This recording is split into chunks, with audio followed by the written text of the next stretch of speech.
Quill Kukla, thanks very much for joining me for this conversation. Thanks for having me.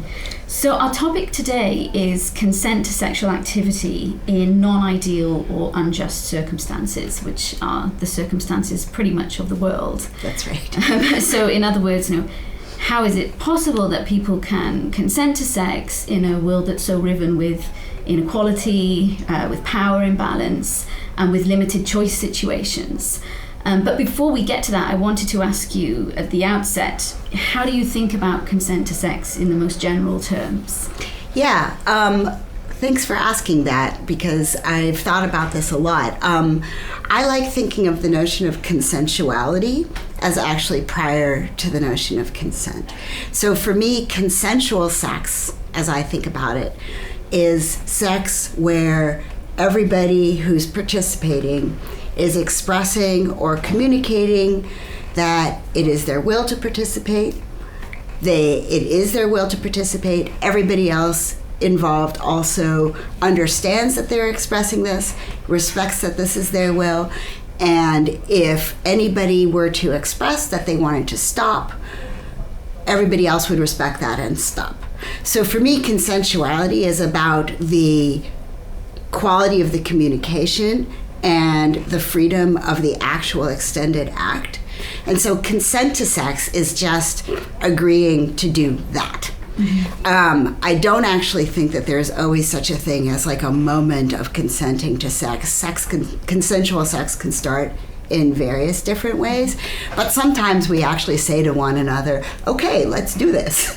And that would be consent as long as what you're agreeing to is a consensual activity. So can I ask, does this mean for you, this idea of consensuality, that consent requires enthusiasm, kind of willingness in that sense?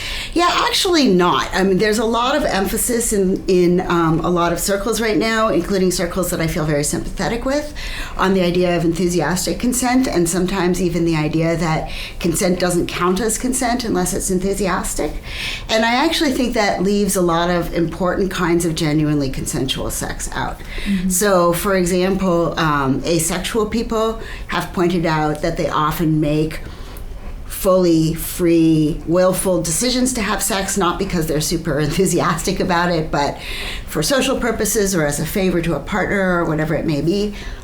Sex workers have done a very good job of pointing out that nobody goes through their whole workday with total enthusiasm, and so if you were to I don't teach every class with the same right. Yeah. So if you were to require enthusiasm as a condition for consent, then you would be basically saying that a lot of the time they're having non-consensual sex, mm-hmm. which would be erasing the difference for them between rape and consensual sex, right? They don't want to say every time they're doing their job willfully, they're being raped.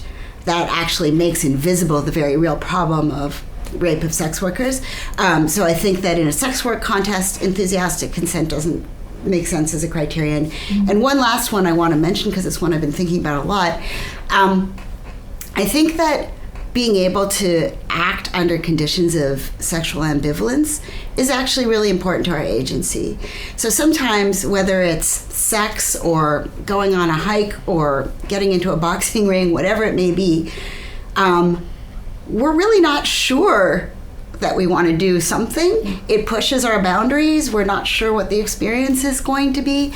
And we want to be able to enable people to make those ambivalent choices and take risks. And that takes various kinds of work to make sure that they can back out if they need to and they feel safe and so on. But I think that if you say to people, oh, unless you're just completely into it, then don't do it, that really limits our agency. Right? It really limits our ability to push our boundaries, which is inherently empowering, and to discover things that we may love. So the idea is that there's in the sexual context, maybe in particular, there's a certain value in exploration, maybe. I think there's an important one. Yeah. I mean, there's slogans out there now that I've seen that say maybe means no. And I understand that the intent is good, but no, maybe doesn't mean no, right? Maybe means maybe. And, think how many fewer? Is that a sentence? Think how few people might have ended up coming out as queer if they were told, well, if you're not sure, then it's not consensual and don't try. Right. That's very interesting.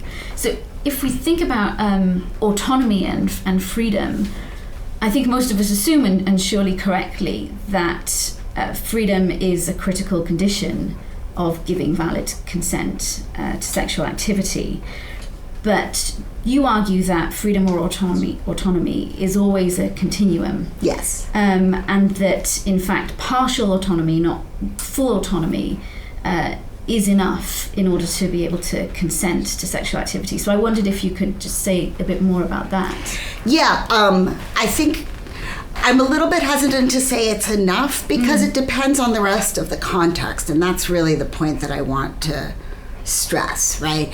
So yes, I want to argue that partial autonomy is a minimal condition for ethical consensual sex, but that we don't need full autonomy. I want to say three things, I guess. I mean, first of all, I just want to point out that the bar of full autonomy is totally unrealistic, right? When we think about power imbalances in sex, we tend to think about things like professors having sex with their students or employees having sex with their bosses, or gender inequalities or racial inequalities. But if you think about all of the incredibly tight number of and huge number of power imbalances that can exist, there can be a power imbalance because you and your partner have different numbers of friends, or you're new to the community and they aren't, or they're more extroverted than you are, or they're somewhat wealthier than you are and so have more economic options, right, and can pay for more stuff. There's just an indefinite number of ways in which there are power imbalances, and the idea that we would escape all of those and be these fully free beings in no way held down by power imbalances is just not unrealistic. It's not realistic. Not to mention the fact that, realistically, it's going to keep being the case that we have sex when we're a little drunk or a little high or really super tired or not at our full capacity. Right? So I think the idea of full autonomy is just an unrealistic bar. I think that what we need at a minimum is the kind of autonomy that would let us participate in consensual sex in the way that I defined it. So you have to be capable of expressing your will, understanding somebody else's expression of will. You have to be able to have enough self-reflection and impulse control to decide not to do things. And you have to be able to respect the other person's communication of their agency and their desire to stop, right? So all of that is just way less than being some sort of free, autonomous chooser, set completely free from all power imbalances and fully informed and completely clear on what they want, right?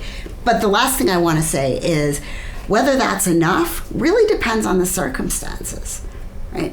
And we can talk more about that, but for me it's really important that whether somebody's in a position to have consensual sex depends not just on their internal capacities, but on what kind of negotiation is going on with their partner, where they are, what cultural context they're in, what legal context they're in, and so forth.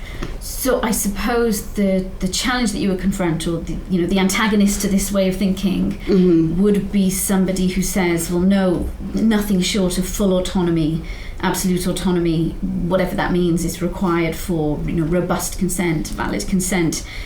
Ergo, since we never are in conditions of full autonomy, it's actually the case that there's never this this robust consent going on. And I take it from your writing that you reject that position as sort of untenable. I wonder if you could say why. I mean, the case where this has come up most clearly is in the context of some of the second wave feminists who claimed that there was no such thing as women consenting to heterosexual sex under patriarchy, because men and women are inherently in an unequal and oppressive power relation, and so there's no way. And then, as you point out, you could just extend that, and once you acknowledge that we're all in power relations, then it seems like there's no such thing as consensual sex. And you think this is just not a helpful I think it's completely unhelpful. I think it's, first of all, it doesn't allow us to distinguish between the actual harm of rape and not, right? We need some way of drawing a line and being able to say, yes, this is ethically acceptable sex and this isn't. I guess some people might want to say, nope, sex is just not ethically acceptable in this world. But that seems like a very self-defeating position. We'll die off fast if we think that, right? But I also just don't think it does justice to the fact that sexual pleasure and sexual agency are a huge part of many or maybe even most people's lives, right? We enjoy sex. We feel empowered when we have sex that we want and that is going well. Bodily pleasure is just this huge dimension of our well-being. And to say all of it is off the table because none of it can be consensual just feels to me like it's shutting down an enormously essential part of human well-being. And you could also, if we're going to go that route, then it's not just sex that's going to be rolled out because it can never be consensual, right? Like you can't get medical treatment either because you can't consent to that because there's always power relations. You can't do anything. So, I mean, I think that really, slippery slope arguments are dangerous, but I do think that would just lead us towards you can't do anything because nothing is autonomous. Sure. I wonder if you think, do you think that there's a kernel of truth in that second wave feminist view, only insofar as the thesis is, well, consent in this context or considering these contexts, heterosexual sex against a backdrop of patriarchy, is always at the very least kind of attenuated or tainted, even if we wouldn't want to go so far as to say it's therefore off the table, because that does sound quite extreme. I think that's exactly right. And I also think that an important lesson from that strand of second wave feminism is that we can't ever take heterosexual sex under patriarchy for granted. Mm-hmm. Just because somebody says yes does not mean that we have an unproblematic consensual situation on our hands, right? Anyone who says yes under those conditions, and particularly any woman who says yes under the conditions of patriarchy and heteronormativity, is saying yes across a power imbalance, but also having been embedded in a culture that makes saying no to men risky, embedded in a culture in which men are trained that it's romantic and praiseworthy not to take no for an answer, but to keep pursuing and pushing for a yes. And so it can be hard to extract yourself from that kind of dynamic. So there are all kinds of reasons why we need to always be sort of critically aware of the ways in which the culture and our norms of communication chip away at the consensuality of that kind of heterosexual sex. But that's a good reason to think about how we can scaffold it and make it better. Mm-hmm. It's not a reason to say, oh, well, then just don't have that, right? So a primary example of sex with impaired autonomy that you write about in one of your papers involves people who have moderate dementia. And you describe this as a murky case or a complex case in this context. And you actually give the example of the gist of a real life case of somebody who has sex with their spouse who is a person with moderate dementia. Could you maybe take us through how you think about these sorts of people, these kinds of capacity issues? I'm glad to have a chance to talk about that, because I think it's a really interesting case that is super difficult and that hasn't gotten enough attention. We do know that older people, including people with dementia, generally want sex. Their sex drive tends to either stay the same or go up. It rarely goes down. And we also know that people with dementia who do have sex tend to be less depressed and do better in a whole roster of ways. So I think we have to be very careful about just sort of saying, oh, well, that's off limits, because it does seem to be important to their well-being. Of course, that's not the same as that sex being consensual. But part of the problem here is that there's no clear cutoff. There's no point at which somebody with dementia simply just goes over some precipice where they no longer have those minimal autonomy conditions that we were talking about, where they can no longer express their will, make sure that their will is being understood, interpret the other person's will, right? It's a gradual process, but it's also a process that's really uneven and fluctuating. So people's capacities tend to get better and worse depending on whether they're tired, whether they're stressed, who they're with. but also where they are, how comfortable they are in the situation, right? So the whole process is inherently murky. But I think it's important that we not just presume that the answer to murkiness is to rule out sex for people like that, because for two reasons. One is it seems like it would be a huge hit against their well-being, but also, I mean, there's something very bizarre about thinking that anyone could decide for somebody else that they no longer have the bodily self-determination to be sexual beings anymore, right? Like, unless somebody is clearly totally and completely incompetent and maybe even a danger to themselves or other people, we don't get to take away other people's bodily self-determination. So what I think we need to do instead is sort of work with the murky case and think, how can we scaffold the situation of people with dementia to make agential, consensual sex possible, and to do a better job of telling when and where and with whom they are and aren't able to have this kind of sex. And you say a number of things about the general attitudes of nursing homes to this sort of thing, and the antagonism, I suppose, to this, to the very idea that that patients would be sexual agents for reasons of worry and risk and liability and that sort of thing, which you think plus deep stigma. And stigma, right. I mean, I think the way that we've set up almost all nursing homes now, they're basically just like maximally designed to undermine the possibility of consensual sex. So the staff tend to be against the idea of their the people they're caring for having sex, and in fact tend to think the idea is just icky and off limits.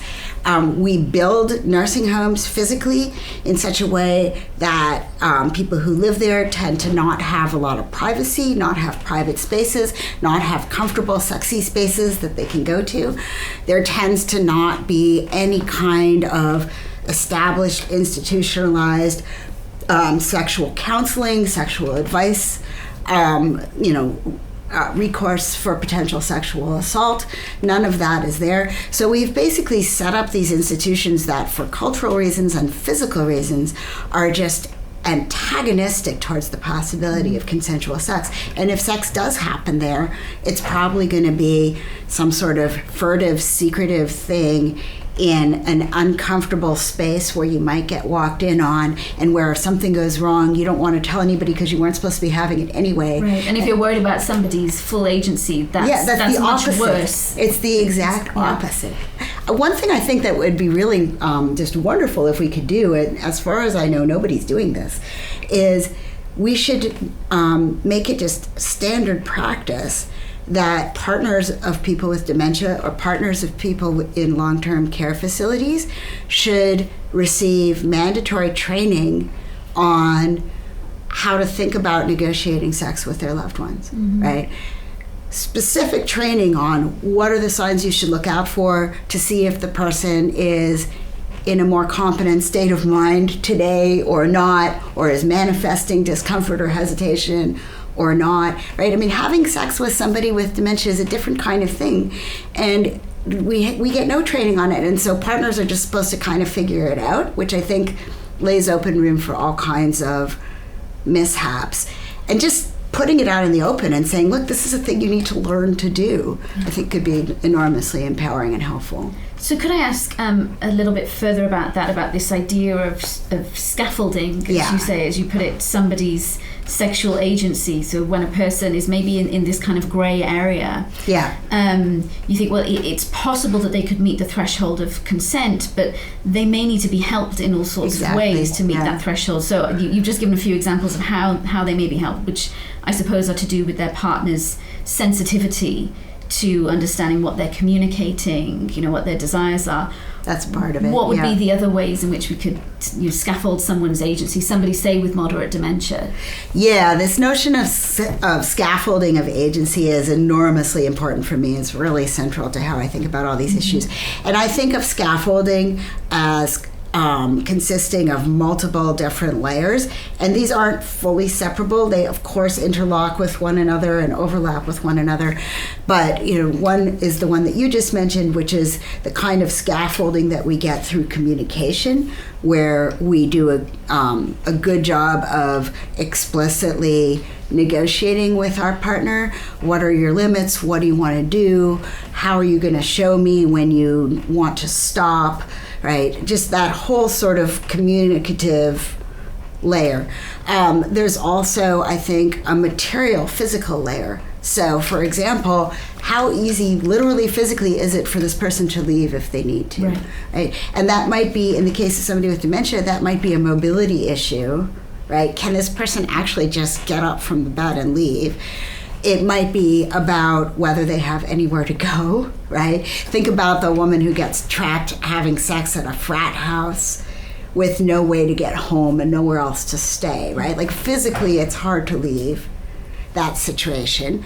So it can be physical. I also think that there's cultural scaffolding, which are the various norms that do a good job or a bad job of supporting people's sexual agency. For example, body shaming norms that tell some people that they're not worthy of sexual attention, I think undermine sexual agency, because people who have internalized that message often don't feel entitled to stand up for themselves in a sexual situation, right? So that's just one out of many, many examples of a cultural norm that can boost or undermine agency. I also think there's institutional scaffolding, right? So what are the laws and policies around accountability for sexual assault?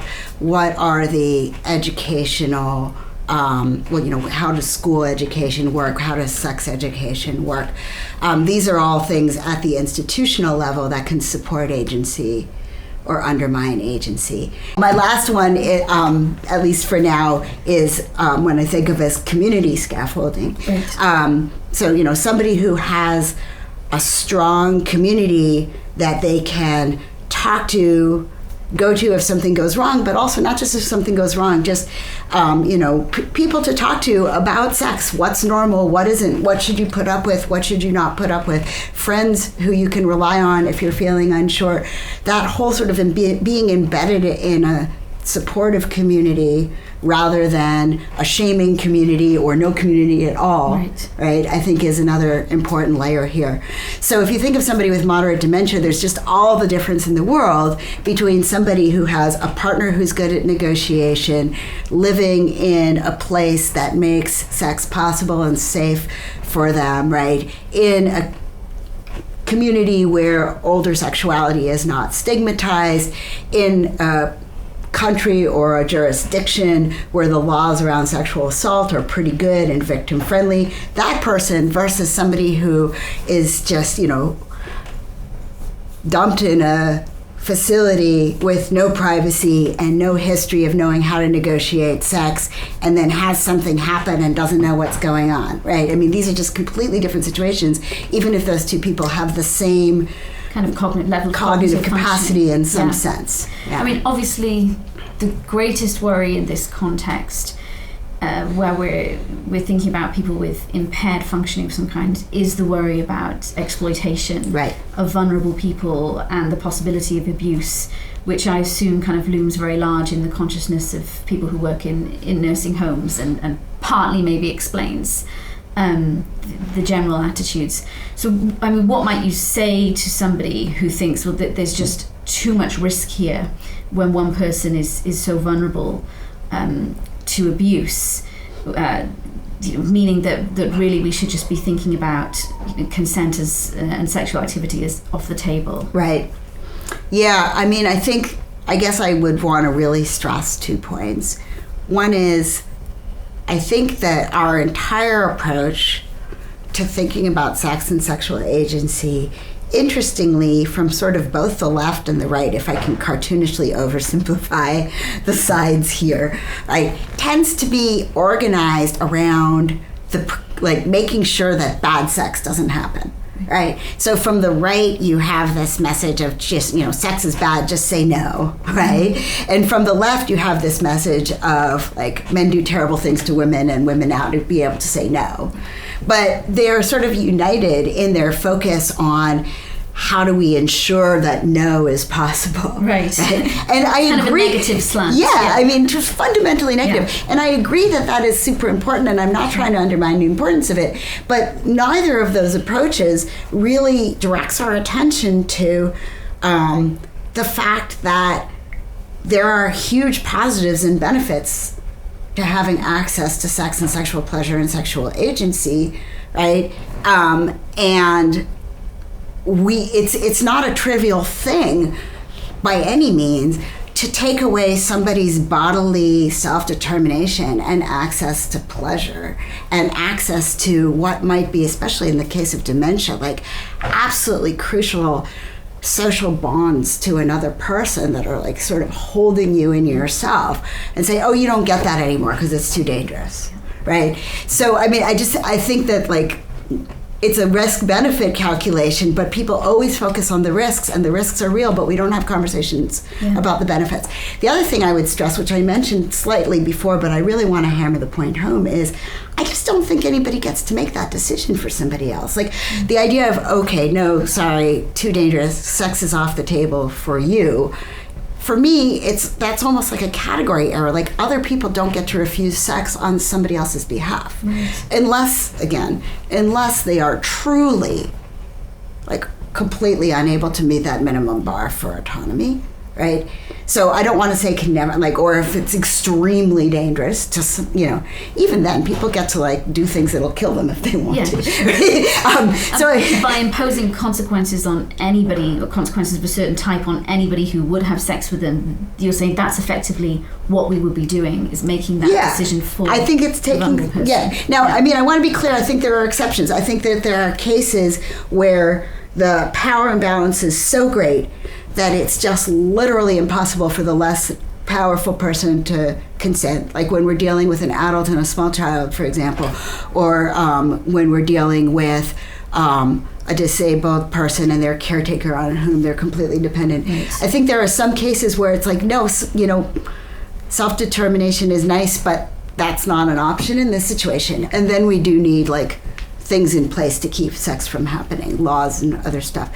But when you're dealing with somebody who has at least the potential for competence and bodily self-determination, I just don't think it's ever an ethical option for somebody else to say on their behalf, we're going to make it impossible for you to exercise that self-determination.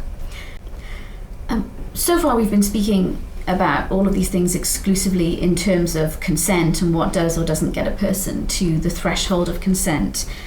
But I wonder to what extent some of these issues are about the ethics of sex, kind of beyond consent, a little bit more generally, kind of past that baseline threshold.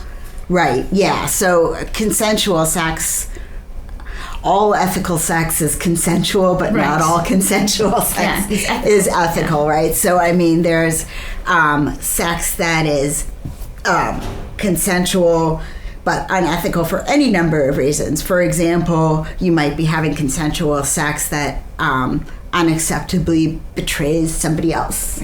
Right? Or there are very contentious cases, like what if the consensual sexual role-playing scene that you're engaged in, which is fully consensual, is playing off of deeply racist or hateful tropes, right? I don't actually want to come down on that one because there's an interesting debate around that, but it should at least make us ethically uncomfortable, right? At a minimum. And there's no issue of consent there, so it's not an issue of consent. Right. Yeah. Having consensual sex.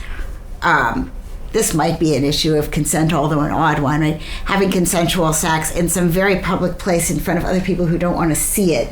Like walking into a church and just having sex on the altar or something could be unethical. I think there are really difficult cases, like, for example, what about consensual sex that is intentionally very degrading to one of the people involved?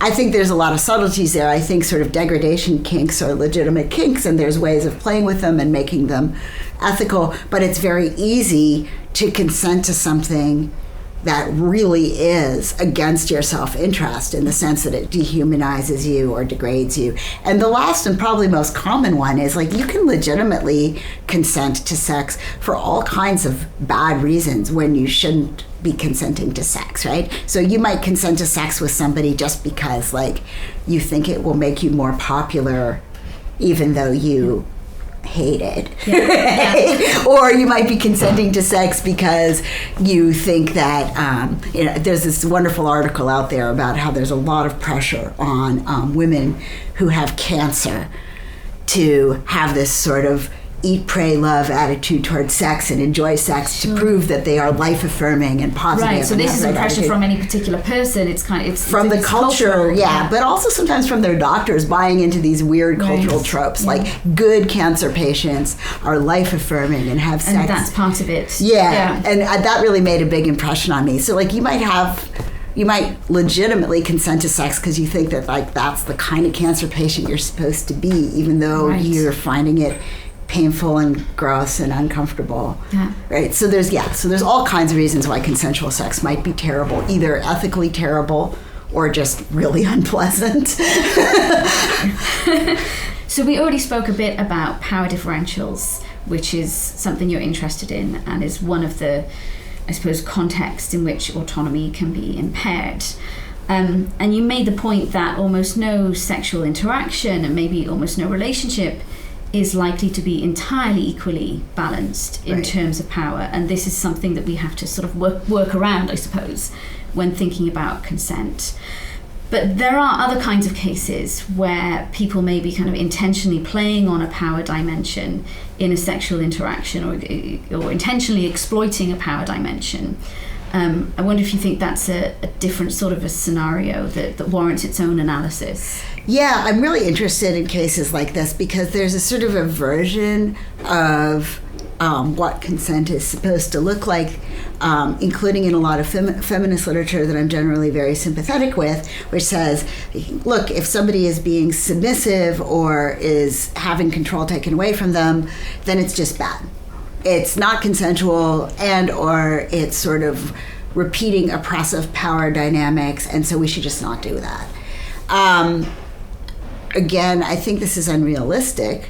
For one thing, it turns out there's a really interesting study that shows that well over half of men and women, the study didn't have a category for non-binary people, so it's just men and women, but well over half of men and women at least fantasize about being submissive during sex. Right? It's no surprise that men fantasize about being dominant. That's less interesting, but I thought it was fascinating that like most people, regardless of gender, fantasize about being submissive. So the idea that submitting during sex is just some sort of bad compromise of our autonomy or of consensuality doesn't fit people's actual sexuality. Right?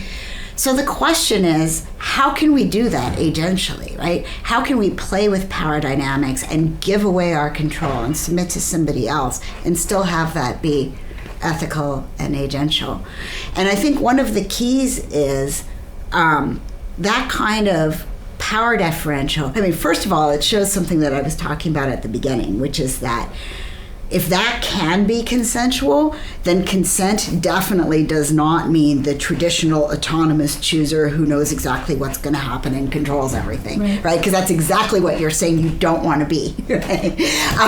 But I think that in order to make that kind of sex agential, we really need to think about how you enter into it and how you leave it. Right? So I think that two people can negotiate that kind of power differential, but only if outside of it, they start from relatively equal power. It's never going to be completely equal for the reasons we said, but relatively equal, right?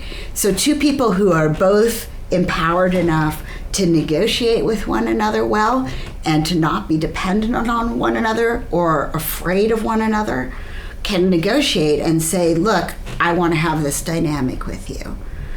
One thing that's crucial is they have to negotiate how they're going to leave it, right? This is why people use things like safe words to get out of situations they don't want to be in. If you're going to give over your agency to somebody else and cede control to them, that's great and it can be super sexy, but if it goes too far and you no longer want it, you better have a way of being able to get out, right? But if you have, for example, a very traditional gendered heterosexual marriage with a very sort of bossy husband who is the sole income owner and is very controlling, and a meek, submissive wife, I think it's literally impossible for them to negotiate with one another as legitimate free agents that they're going to do like an S&M scene or a master-slave dynamic or some sort of really extreme dom-sub scene, because the woman is not actually in a position to really stand up to what the man is trying to negotiate, right? If you've got somebody who has like no financial way of leaving, who is maybe physically afraid of their partner to some extent, or even has just been sort of enculturated into thinking that they need to please them and do what they say, they're not in a position to then say, okay, let's do this more extreme thing where you get to tie me up and beat me up and tell me what to do, right? But if you have two people who are relatively equal and really good at negotiating, I think it's totally reasonable for them to say, this would be super fun to, within this sort of limited space, with these safe checks on it, let one of us just give our will over to the other person. And notice, by the way, we don't just do this in sex, right? A lot of us enjoy, for example, having a coach or a trainer who doms us, who, while we're training, we're just like, just tell me what to do, even if I hate it, you know? For people who work out. Yeah. Which I'm not. Right, but you recognize that lots of people enjoy this. Yeah. Right. You know, like, you don't want to do those last 20 push-ups out of the 100, but you do want somebody standing over you being like, no, keep going, you're weak, you don't get to stop yet, right? Like, this is something we pay money for. I enjoy having friends who live in cities that I don't know that well, dom me when I travel, right? Be like, no, this is where you're eating dinner, this is where we're walking, this is what you're gonna do. And I like giving myself over to them, right? But I have to be able to get out if I want to get out, and I, you know, or like stop with the training session or whatever it may be. And there has to be like free and equal entering into it. So I think that ruling out that kind of like radical submission is both unrealistic and would be a loss. Right. We really enjoy those dynamics, but we need to think about how to get into them agentially. And I'm very uncomfortable when I see sort of, you know, bossy, dommy men with their submissive women partners who are like, oh no, this is a consensual dynamic. I'm like, I'm not so sure that that's what it is. It seems to me there's also an interesting question here when we think about, as you said, the prevalence of the submission fantasies, or, you know, people eroticizing submission, about where that comes from, and how authentic that is, and how that is constructed, and obviously, you know, the role of cultural norms, patriarchy, and pornography in eroticizing this. You know, it seems to me that you have quite a friendly view towards that kind of penchant, as if, well, there seems to be something natural about this. That's, if we look at the number of people who are interested in it. But of course, you know, I suppose a counter narrative could be, well, this has kind of been constructed out of inequality. So, I mean, on the one hand, I just want to concede immediately that there's no such thing as like pure social activities or pure desires. Like literally every single thing we do, everything we do is constructed and shaped by our culture and so on. So like in that sense, yes, absolutely, including the fact that a lot of the stuff that's constructing and shaping our desires is toxic and messed up. So all of that, granted. I didn't mean to imply that it was just some sort of pure, natural, outside of society impulse that we have. Having said that, a few things that I think are interesting. One is, like I said, it's also over half of men who have this fantasy. And if anything, one would assume they're getting the opposite message from their culture, right? And yet, they still fantasize about this. Two is, if you watch dogs playing or cats playing, and here I am verging on making a claim about naturalness, right? Mammals like to play with dominance and submission, It's when I see dogs play in the dog park and one of them is, rolling over on its back while the other one goes to town on it and so on. It's very clear that that's a dominant submission dynamic, and it's also clear that it's consensual. Now, not always. Sometimes things go badly and it turns out it wasn't consensual and they fight. But oftentimes you can watch the dogs negotiate that they're going to play. Negotiate which one of them is going to take the dom role and which of them is going to take the sub role, and then negotiate exit when they're done. And it's fascinating to watch this. You can see it happen. We used to have a corgi, may she rest in peace, who we used to call a power bottom, because she always wanted the submissive role, but she was really insistent on negotiating it. So she would walk up to other dogs and be like, I'm going to submit to you and you are going to take me down right now. So I think this stuff is, it does have a natural component. Okay. And we don't think that the dogs are replaying an oppressive dynamic when we watch them do it. But of course, when we do it, it's infused with toxic patriarchy. It's not pure the way it is when dogs do it. So I'm not denying your point. It's just, I do think that there's sort of a core there of this is fun. Sure. And similarly with my travel doms, I like handing myself over to somebody who knows the city better and who I trust. It's not because they're sort of implicitly oppressing me. It's just fun. This has been wonderful. Thank you so much, Quill Kukla. Thanks. I really enjoyed talking.